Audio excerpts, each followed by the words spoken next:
when it's in a network, then who else is listening? Right. Festo. There's another question in the audience. Yes. Paul. There, or maybe two more. Sorry? Brigitte first? What about ethics? Yeah. Laws tend to regulate ethics. That's what they try to do, right? When you have regulated countries, and I'm speaking specifically about the autonomous driving, when you have regulated countries like Germany, which is the first country in the world to have imposed by law that no artificial intelligence be fed with information such as, if you have the choice to kill a black, a white, a child, or an older person, do not choose. Choose the least damaging solution. When you have a highly regulated country like that, from an industrial perspective, what happens is that large organizations, Bosch, Audi, Daimler, etc., they all go to Mexico. Why? Because America is less regulated, right? So that pushes the question of ethics to another level. You see what I'm saying? We are allowed to kill as many people as we want in America because they have allowed many states, in many states, the driving of autonomous vehicles, and then we will pull back these vehicles into the highly regulated countries. So my question is, what is the view from an industrial perspective? Is that the way Festo is going to go and choose areas and regions where you can actually demonstrate your innovation in larger scales and then pull them back into regulated countries? Or will you build them straight away with the highly regulated capabilities and launch them on the market much later?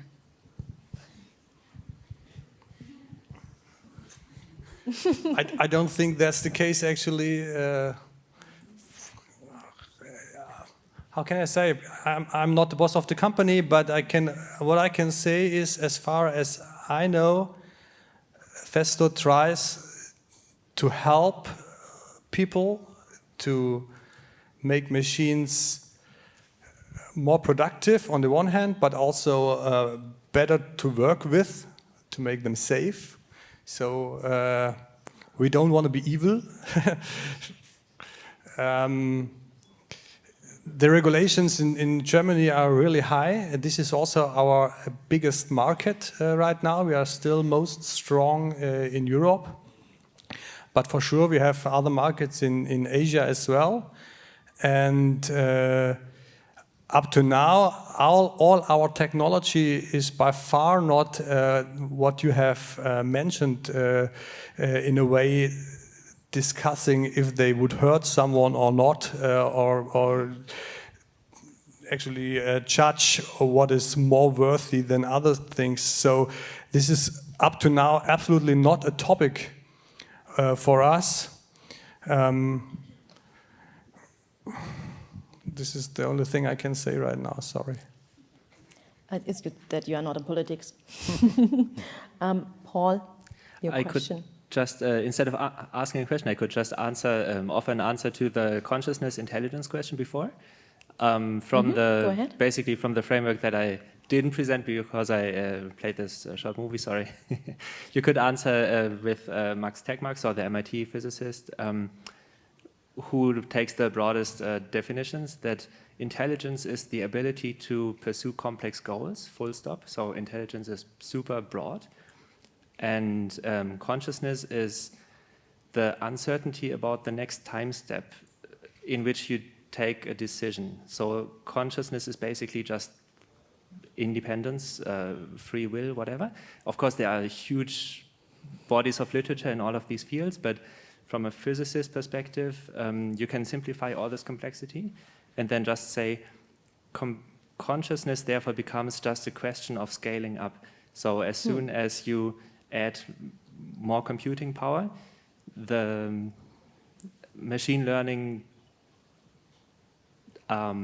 dynamics, which of course you explained this so beautifully, we can't fully understand, develop exponential dynamics, and at some point they become conscious because no algorithm runs forever. There's always a cutoff point. So there's always this uncertainty about the next step within the machine thinking system, which is of course not human thinking, that we as humans don't reflect so much, but of course have as well.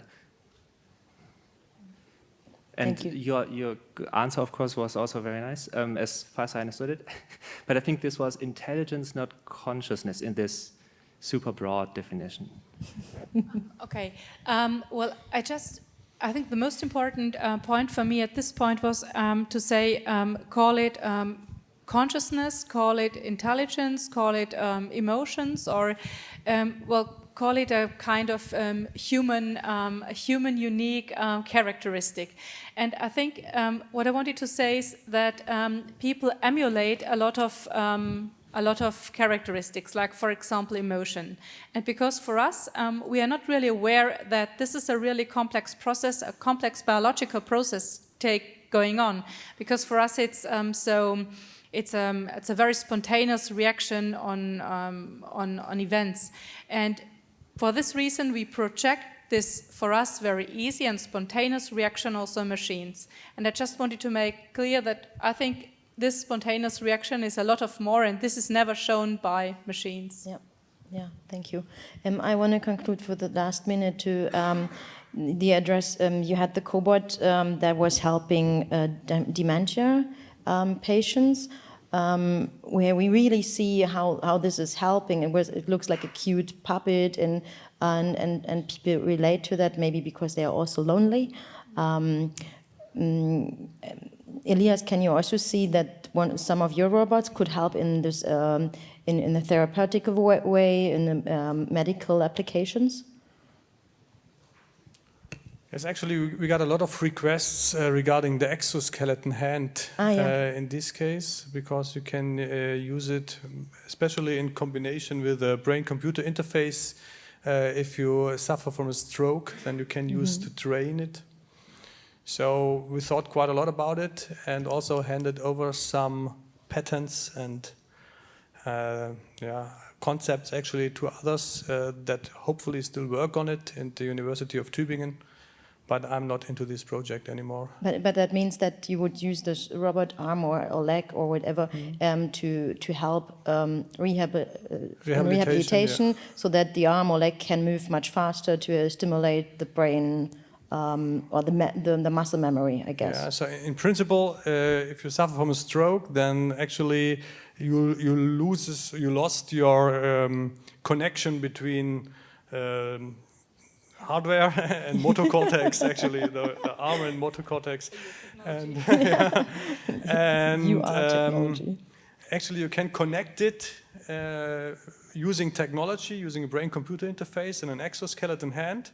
And while actually using this external connection in a rehabilitation setup, you train your brain again to build this connection in a new way. Yeah.